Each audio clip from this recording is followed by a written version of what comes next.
أعوذ بالله من الشيطان الرجيم بسم الله الرحمن الرحيم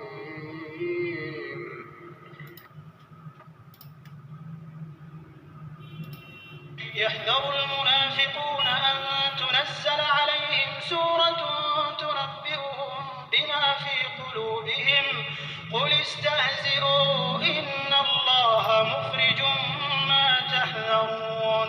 منافق ڈرتے رہتے ہیں کہ ان کے پیغمبر پر کہیں کوئی ایسی صورت نہ اتر آئے کہ ان کے دل کی باتوں کو ان مسلمانوں پر ظاہر کر دے. کہہ دو کہ ہنسی کیے جاؤ، جس بات سے تم ڈرتے ہو خدا اس کو ضرور ظاہر کر دے گا. The hypocrites are apprehensive lest a surah be revealed about them, informing them of what is in their hearts. Say, mock as you wish. Indeed, Allah will expose that which you fear.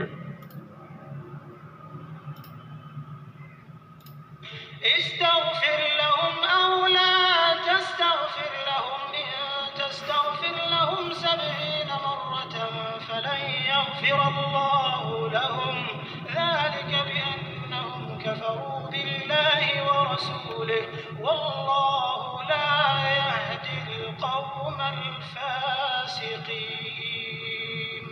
تم ان کے لیے بخشش مانگو یا نہ مانگو، بات ایک ہے. اگر ان کے لیے 70 دفعہ بھی بخشش مانگو گے تو بھی خدا ان کو نہیں بخشے گا. یہ اس لیے کہ انہوں نے خدا اور اس کے رسول سے کفر کیا، اور خدا نافرمان لوگوں کو ہدایت نہیں دیتا.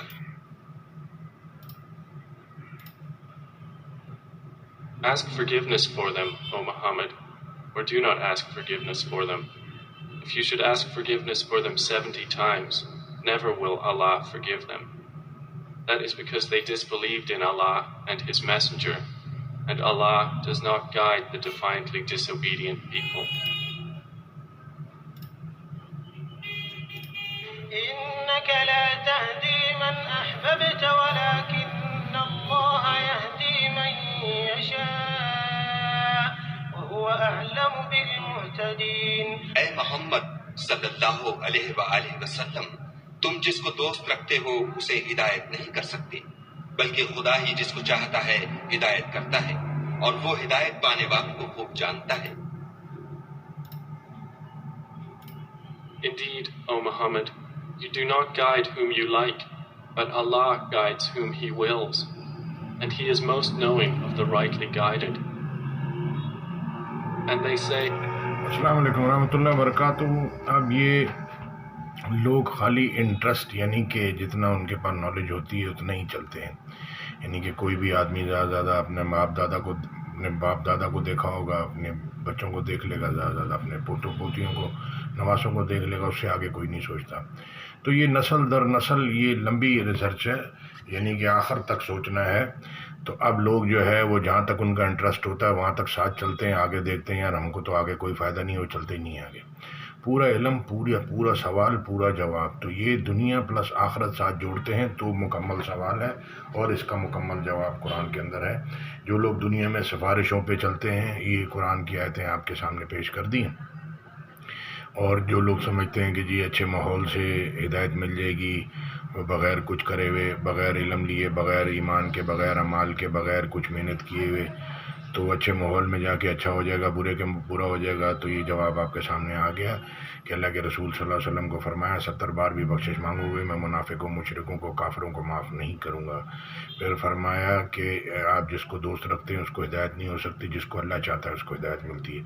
تو یہ سارے فیصلے آسمانوں پہ ہوتے ہیں. ہدایت، علم، ایمان، اخلاص، یہ سب چیزیں، نالج اور دانائی، یہ سب چیزیں اللہ نے اپنے ہاتھ میں رکھی ہیں. رزق، عزت، ذلت، موت، سب کسی کی وجہ سے کچھ نہیں ہوتا. جزاک اللہ خیر. السلام علیکم ورحمۃ اللہ. آیت میں ساتھ میں کاپی پیش کر دوں گا. سننے کا شکریہ. اپنے اعمالوں کو ضائع ہونے سے بچائیں. یہ پوری زندگی کا ریکارڈ آپ کے ہمارے ساتھ میں ہے. تو اگر اللہ کی طرف رجوع کر لیں گے تو اللہ آپ کو جنت کا راستہ دکھا دے گا. اگر آپ اپنے حساب سے چلتے رہیں گے تو ابراہیم علیہ السلام نے دعا کی، یا اللہ اگر تو مجھے سیدھا راستہ نہیں دکھائے گا تو میں ان لوگوں میں ہو جاؤں گا جو بھٹک رہے ہیں. تو اللہ کہہ رہے ہیں بہت کم علم والے، بہت کم ایمان والے لوگ ہیں، اکثر نادان ہیں، اکثر گمراہ ہیں، اکثر چوپایوں کی طرح ہیں، اکثر ایمان لانے والے نہیں، اکثر بدکار ہیں، اکثر بے انصاف ہیں، اکثر ظالم ہیں، اکثر نافرمان ہیں، اکثر جو ہے ایمان رکھتے ہی نہیں۔ جزاک اللہ خیر۔ السلام علیکم ورحمۃ اللہ۔